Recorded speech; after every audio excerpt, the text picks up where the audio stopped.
Hello, today I will be discussing how I would have contributed to the Found Cities Lost Objects collaborative project at Leeds City Art Gallery.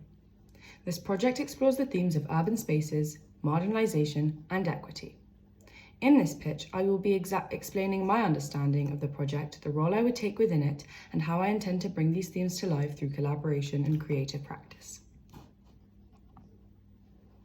The project brief for Found Cities Lost Objects has the objectives as I understood, such as to explore how the gallery can function as a critical urban space, to use art and performance as tools for addressing and understanding urban marginalisation, and to enhance these social issues through performance and discussion. The Found Cities Lost Objects exhibition focuses on the urban experience of the city through perspectives of women and gender non-conforming artists. My roles for this project. My roles are to work collaboratively to contribute to the creation of a public performance and to support the artist Carrie-Anne Vivianette in her performance. My performance aim is to use performance to explore urban marginalisation and to engage diverse publics. The objectives for this pitch is to show how I would contribute to a performance which addresses the issues of urban marginalisation in response to the Found Cities Lost Objects exhibition, and to use sources to explain how I would effectively collaborate with a group and partner with external organisations for this project.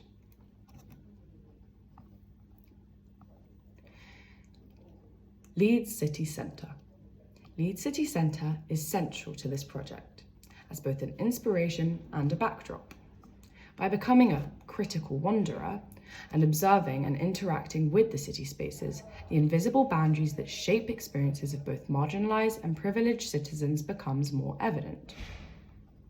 As suggested by de Certeau in the article, the book, The Practice of Everyday Life, these boundaries are often unnoticed but deeply influence how we navigate and perceive urban spaces. By focusing on aspects like non-conforming gender identity, age, and socially imposed disability, I aim to highlight how these factors can marginalise individuals within the city. Therefore, I did a 1-hour walk around the city in order to be able to interact and observe the city critically and form my own understanding of my experience in the city. So I did a 1-hour trail around all the urban spaces in the city centre of Leeds, which also made me think about how those marginalised groups or individuals might have experienced the walk I did and why that was.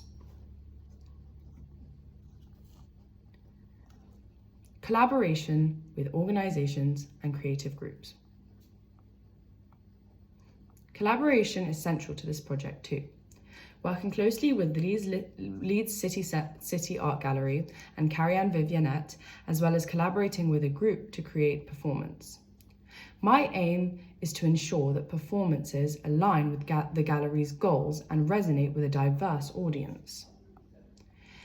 It's also to ensure the dynamic of the group involves clear, reliable, continuous communication and resolves challenges and conflicts within the group through open communication between collaborators. Collaborating within my group, I would use the theory by Neil Collin in 2015 in his book about collective creativity, where he explains that when social interactions lead to new ideas, social interactions lead to new ideas, which would not have occurred individually. Therefore, in a group, my idea would be that we would all brainstorm ideas for our performance by each picking a favourite artefact from the Found Cities Lost Objects exhibition and explain why, and choosing a theme to focus on from that as a stimulus. Collaborating with an organisation.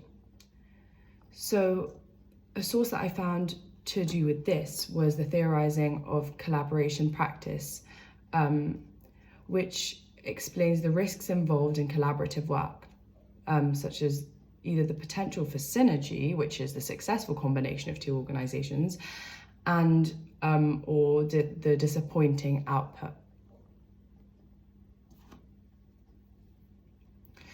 Leeds City Council is something I thought could be a possible partnership, as they have said that there is enduring inequality in the city and aim to combat this. They also want to put an emphasis on preserving art and culture in Leeds. Therefore, a partnership with them would mean these aims of theirs would be achieved and our audiences would be far more diverse, which in turn is achieving both of our aims and therefore creates mutual satisfaction, which is perfect for a partnership with an external organisation.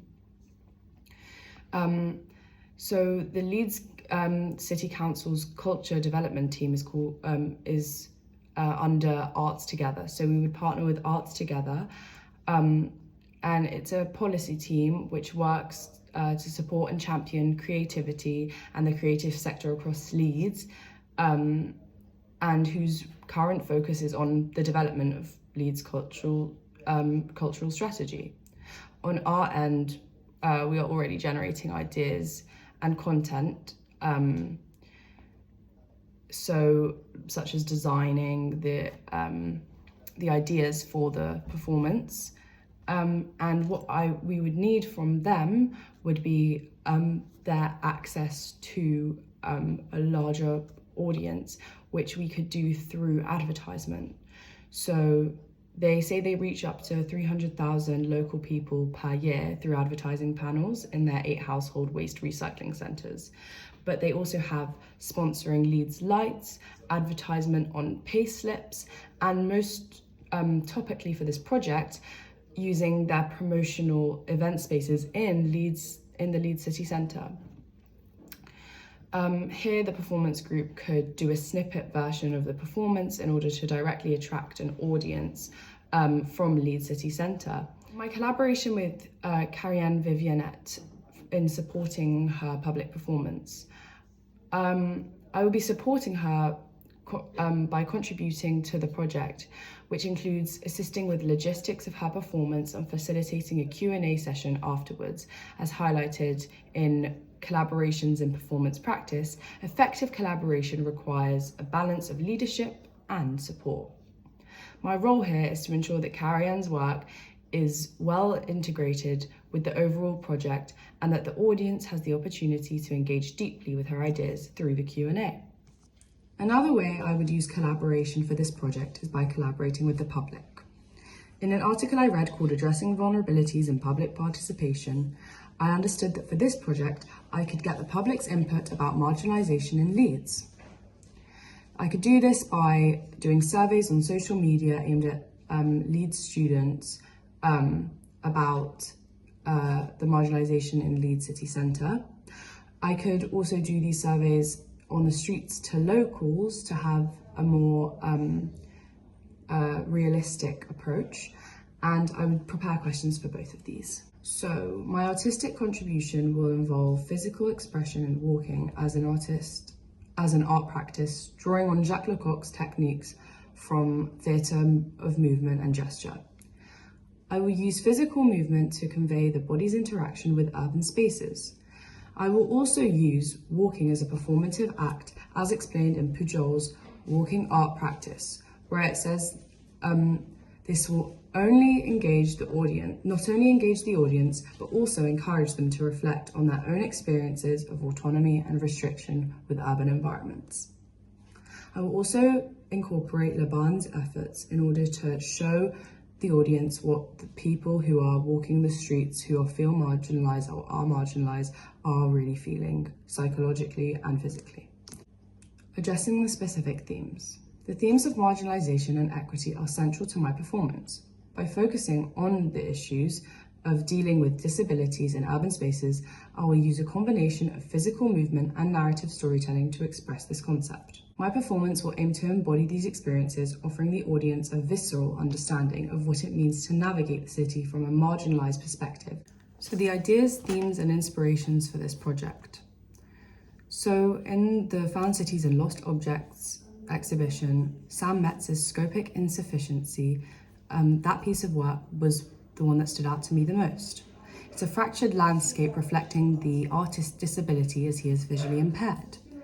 And the way the plywood peels back here, layer by layer, also is said to reflect the repetitive stimulation that neurodivergent people undergo when overwhelmed. This idea of being able to physically view an urban space from the perspective of someone with a disability stimulated through art stimulated the idea that I would want to contribute to a performance group which would have the same effect. My idea for this performance project would be to create a traverse stage and put objects around the stage from urban spaces. I would then put 3 objects of headphones, sleeping masks, and a wheelchair on one side of the traverse stage, and I would put no objects on the other side of the traverse stage and put 3 people on each side of the stage. The people on the side of the stage who were wearing the headphones, the sleeping mask, and the wheelchair, so as to reflect people who have disabilities, would be walking using Laban's efforts in a pressing manner, whereas the ones who do not have these objects would be using Laban's efforts of the actions of gliding and floating to show the ease and therefore privilege they have when walking around an urban space. There would also be soundscape, and the objects around would be things from urban spaces, and there would also be a car made out of cardboard with LED lights around it so as to make those who do not have the headphones, face mask, sleeping mask, and wheelchair experience what it would be like without those problems, and those who do have the disabilities to experience and show the audience what it feels like with those disabilities. So my target audience are regular visitors at Leeds Art Gallery, diverse visitors of the gallery, and my engagement strategy is audience participation, the use of technology in order to create soundscape, and I would use reflection to provoke the audience to reflect on their own experiences in urban spaces in Leeds. The performance should resonate with those who are faced with disabilities and aims to enlighten and educate a diverse public, who through the performance should be able to understand that these marginalised groups undergo this day to day, which will hopefully spread more awareness and cause a direct call to action from the public. Evaluation and reflection on this practice. Reflection is a crucial aspect of my contribution to this project. And is known to be a crucial aspect of contribution in general. Throughout the project, I will continuously reflect on the performance through personal reflection and journaling each step I take, such as sketches and artifacts that I have taken photos of, objects in urban spaces that I find interesting. Thank you very much. Here are my references.